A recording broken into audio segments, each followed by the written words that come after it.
കാരണം നമ്മളിപ്പോൾ ഈ കഴിഞ്ഞ ദിവസങ്ങളിൽ കാശ്മീരിൽ കണ്ടു, അവിടെ ജാതി ചോദിച്ചല്ല, ദേശം ചോദിച്ചല്ല, ഒന്നുമല്ല, നിങ്ങൾ ഏത് ധർമ്മത്തിൽ വിശ്വസിക്കുന്നു എന്ന് ചോദിച്ചിട്ടാണ്, നിങ്ങൾ ഹിന്ദുവാണോ എന്ന് ചോദിച്ചിട്ടാണ് വെടിവെച്ചു കൊന്നത്.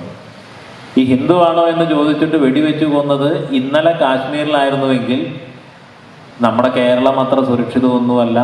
ഏകദേശം ഒരു 50-60 വർഷങ്ങൾക്ക് മുമ്പ് നമ്മുടെ കേരളത്തിൽ ഒരു വീട്ടിൽ ജോലി ചെയ്ത് ആ വീട്ടിലെ അന്നം കഴിച്ച് നിന്നിരുന്ന ആളുകളെയാണ് മലപ്പുറത്ത് ഹിന്ദു വംശഹത്യയിൽ ഞങ്ങൾക്ക് രക്ഷയ്ക്ക് വേണ്ടിയിട്ട് ഇവിടെ നിന്നുള്ള ആയുധം തരൂ എന്ന് പറഞ്ഞ് ആ ആയുധം വാങ്ങിച്ചുകൊണ്ട് ആ വീട്ടിലെ പണിക്കാരാണ് അവരെ ആക്രമിക്കുന്നതും കൊല്ലുന്നതും. അതും ഹിന്ദുവായി എന്നുള്ളൊരൊറ്റ കാരണത്തിൻ്റെ പേരിലാണ്. അവിടെ ഒരു കിണറിൽ ആ ദേശത്തെ മുഴുവൻ ഹിന്ദുക്കളെയും വെട്ടിയരിഞ്ഞ് കൊന്നിട്ടത് കേരളത്തിലാണ്.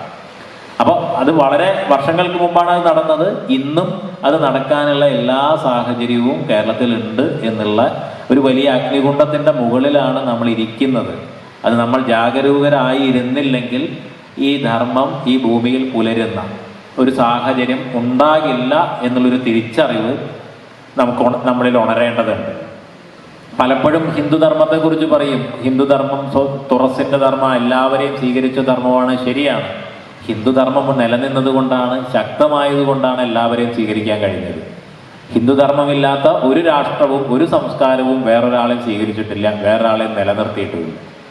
അപ്പം അതുകൊണ്ട് ഈ ധർമ്മം നിലനിന്നാൽ മാത്രമേ നമുക്ക് മുന്നോട്ട് പോകാൻ കഴിയൂ, ഈ സമാജത്തിന് മുന്നോട്ട് പോകാൻ കഴിയൂ, ഈ ദേശത്തിനും ലോകത്തിനും മുന്നോട്ട് പോകാൻ. ലോകത്തിനൊരാശ്രയമായിട്ട് ഇന്ന് എന്തെങ്കിലും ഉണ്ടെങ്കിൽ, അസ്വസ്ഥമായ ലോക സാഹചര്യങ്ങളിൽ വിവിധങ്ങളായിട്ടുള്ള അക്രമത്തിൻ്റെയും അടിച്ചമർത്തലിൻ്റെയും ഒക്കെ ആദർശങ്ങളും പ്രത്യയശാസ്ത്രവും ഒക്കെ നിറഞ്ഞിരിക്കുന്ന ലോകത്ത് എല്ലായിടത്തും കലാപങ്ങളും ബോംബ് സ്ഫോടനങ്ങളും യുദ്ധങ്ങളും ഒക്കെ നടക്കുന്നത് നമ്മൾ കാണുന്നുണ്ട്. അതിനൊരു പരിഹാരം എന്തുണ്ടെങ്കിൽ അത് നമ്മുടെ സനാതനമായിട്ടുള്ള ധർമ്മമാണ്. അങ്ങനെ നമ്മുടെ വ്യക്തി ജീവിതത്തിൽ, കുടുംബജീവിതത്തിൽ, സാമാജിക ജീവിതത്തിൽ, നമ്മുടെ ദേശത്തിൻ്റെ ഭദ്രതയ്ക്ക് ഒപ്പം വിശ്വത്തിന് മാർഗദർശകമാകാനും കൂടി വേണ്ടിയിട്ടാണ് ഈ ധർമ്മത്തെ നമ്മൾ നിലനിർത്തേണ്ടത്. ഓരോ ദിവസവും നമ്മൾ ധർമ്മത്തിന് വേണ്ടി ഇന്ന് എന്ത് ചെയ്തു എന്ന് രാത്രി കിടക്കുമ്പോൾ പറയാനാകുന്നൊരു സാഹചര്യം. അത് പലതരത്തിലാവാം, പ്രവൃത്തി കൊണ്ടാവാം, വാക്കുകൊണ്ടാവാം, സങ്കല്പം കൊണ്ടാവാം. ഏതെങ്കിലും തരത്തിൽ ഞാൻ ഈ ധർമ്മത്തെ ഈ ഭൂമിയിൽ ഉറപ്പിച്ചു നിർത്തുന്നതിന് വേണ്ടി ഇന്ന് എന്തെങ്കിലും ചെയ്തു, ഒരു കാര്യം ചെയ്തു എന്നെങ്കിലും സങ്കല്പിക്കാവുന്ന രീതിയിൽ നമുക്ക് ഉറങ്ങാൻ കഴിയുന്ന ഒരു സാഹചര്യമാണ് ഇന്ന് നമ്മളോട് ഈ മഹാഗുരുക്കന്മാരെല്ലാവരും, നമ്മളായി നിലനിർത്തിയ ഗുരുപരമ്പര എല്ലാം ആവശ്യപ്പെടുന്നു. അപ്പം നമ്മൾ പലപ്പോഴും പല കാര്യങ്ങളിലും നമ്മൾ മാറി നിൽക്കും. സാമാജികമായിട്ടുള്ള കൂട്ടായ്മകളിൽ, ധാർമ്മികമായ കൂട്ടായ്മകളിൽ അവർ ശരിയല്ല, ഇവർ ശരിയല്ല.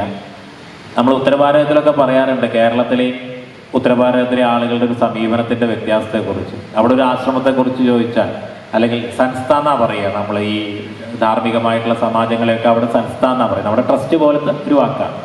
ആ സംസ്ഥയെക്കുറിച്ച് ചോദിച്ചു കഴിഞ്ഞാൽ ഉത്തരഭാരതത്തിലെ ആളുകൾ പറയും, ആ മഹാരാജ ഒരാശ്രമത്തെക്കുറിച്ച്, ആ മഹാരാജ് 1000 പേർക്ക് ഭക്ഷണം കൊടുക്കുന്നുണ്ട്, ആ സംസ്ഥ 100 കുട്ടികളെ പഠിപ്പിക്കുന്നുണ്ട്, ഇങ്ങനെ പറയും. നമ്മളോട് അങ്ങനെ എന്തെങ്കിലും അന്വേഷിച്ച് കഴിഞ്ഞാൽ ആ ആശ്രമത്തിൽ എന്തൊക്കെയോ കുഴപ്പമുണ്ടെന്ന് തോന്നണം. അവിടുത്തെ ആ അമ്പലത്തിൽ അവിടുത്തെ എന്തോ ഒരു സ്കൂളുണ്ടല്ലോ, അതിൻ്റെ സ്ഥലത്തിൽ എന്തോ കേസ് ഉണ്ടെന്ന് തോന്നുന്നു. ഇതിലാണ് നമ്മുടെ ശ്രദ്ധയും നമ്മുടെ സംസാരവും. അപ്പം അത് മാറി നമുക്ക് ഒരു തരത്തിൽ നമ്മുടേതായിട്ടുള്ള ചില അഭിപ്രായ വ്യത്യാസങ്ങളോ ചിലപ്പോൾ ചില മോശപ്പെട്ട അനുഭവങ്ങളൊക്കെ പല സ്ഥലങ്ങളിൽ നിന്നൊക്കെ ഉണ്ടായേക്കാം. അതിൻ്റെ മുൻനിരയിൽ നിന്ന് പ്രവർത്തിക്കുന്നതിന് നമുക്ക് ബുദ്ധിമുട്ടുണ്ടായേക്കാം.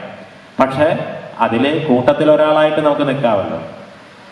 മറ്റെല്ലാ സമാജങ്ങളും അവരുടെ ശക്തി കാണിക്കുകയാണ് അവരുടെ കൂട്ടായ്മകളിൽ കൂടെ. 1,00,000 പേര് പങ്കെടുക്കുന്ന സമ്മേളനം, 2,00,000 പേര് പങ്കെടുക്കുന്ന സമ്മേളനം. നിങ്ങൾ പോയി കഴിഞ്ഞ് കഴിഞ്ഞാൽ കേരളത്തിൽ തെക്കറ്റം മുതൽ വടക്കേറ്റം വരെ സഞ്ചരിച്ചു കഴിഞ്ഞ് കഴിഞ്ഞാൽ മിക്കവാറും എല്ലാ സമയത്തും കാണാൻ കഴിയും. നമ്മുടെ കൂട്ടായ്മകളിലാണെങ്കിൽ 100 പേര്, 500 പേര്. അപ്പോൾ സ്വാഭാവികമായിട്ടും അധികാരികളെ സംബന്ധിച്ചിടത്തോളം നമുക്ക് ശക്തിയില്ലാത്തൊരു സമാജമാണെന്ന് കാണും. നമ്മളെ അധിക്ഷേപിക്കുന്നതിനുള്ള ഇത് കൂടിക്കൂടി വരും. അപ്പോൾ നമുക്ക് നല്ലത് പറഞ്ഞുകൊണ്ട് നടക്കുന്ന ധാർമ്മികമായ എല്ലാ പ്രവൃത്തികളെക്കുറിച്ചും നല്ലത് പറഞ്ഞുകൊണ്ട്, നല്ലത് പറഞ്ഞില്ലെങ്കിൽ മോശം പറയാതിരിക്കുകയെങ്കിലും ചെയ്തുകൊണ്ട്, നമ്മുടെ ചിന്തയിൽ നല്ലതിനെ കൊണ്ടുപോകുന്നുകൊണ്ട് എല്ലാ ധാർമ്മികമായിട്ടുള്ള പരിശ്രമങ്ങളിലും ഒരു സാന്നിധ്യം കൊണ്ടെങ്കിലും നമ്മുടെ പങ്കാളിത്തം ഉറപ്പുവരുത്തി, ഏതെങ്കിലും സാഹചര്യത്തിൽ അതിന് കഴിയുന്നില്ലെങ്കിൽ അതിനെക്കുറിച്ച് ആളുകളോട് നല്ല രീതിയിൽ സംസാരിച്ചുകൊണ്ട് ഈ ധർമ്മത്തിൻ്റെ പാതയിൽ, ധർമ്മത്തെ മുന്നോട്ട് കൊണ്ടുപോകുന്നതിൻ്റെ പാതയിൽ നമ്മുടെ കാലത്ത് നമ്മുടെ ധർമ്മധ്വജത്തെ ഈ ഭാരതഭൂമിയുടെ ഹൃദയത്തിൽ ഏറ്റവും ഉയരത്തിൽ ഉറപ്പിച്ചു നിർത്തുന്നതിന് വേണ്ടി അതിനൊരു കേന്ദ്രസ്ഥാനം ഭഗവത്പാദരുടെ, ആദിശങ്കരാചാര്യ ഭഗവത്പാദരുടെ ജന്മഭൂമിയായ കേരളത്തെ അങ്ങനെ അതിൻ്റെ ഒരു ഹൃദയസ്ഥാനമാക്കി മാറ്റി തീർക്കുന്നതിന് വേണ്ടി അക്ഷീണം പ്രയത്നിക്കാമെന്ന് ശങ്കരാചാര്യ ഭഗവത്പാദരുടെ ജയന്തിയോടനുബന്ധിച്ചിട്ടുള്ള ദിവസങ്ങളാണിത്. അവിടെ ഒരു ഗുരുസ്മരണ എന്നുള്ള നിലയ്ക്ക് നമുക്ക് ഒരു തീരുമാനമെടുക്കാം, പ്രതിജ്ഞയെടുക്കാം. പഞ്ചാബിലൊക്കെ അവർ പറയുന്ന പോലെ ഒരു ശപഥമെടുക്കാം. അതിന് ധർമ്മത്തിൻ്റെ പാതയിൽ ഉറച്ചു നിൽക്കാൻ, ധർമ്മത്തിൻ്റെ പാതയിൽ മുന്നേറാൻ, നിങ്ങളുടെ ഒപ്പമുള്ളവരെ എല്ലാവരെയും ഈ ധാർമ്മികമായിട്ടുള്ള മുന്നേറ്റത്തിൽ പങ്കാളികളാക്കാൻ നിങ്ങൾക്ക് ഏവർക്കും കഴിയട്ടെ. അതിന് ഗുരുപരമ്പരയും പാവക്കുളത്ത് മഹാദേവനും എല്ലാ ദേവീദേവന്മാരും എല്ലാ അനുഗ്രഹങ്ങളും ഏകട്ടെ എന്ന് പ്രാർത്ഥിക്കുന്നു.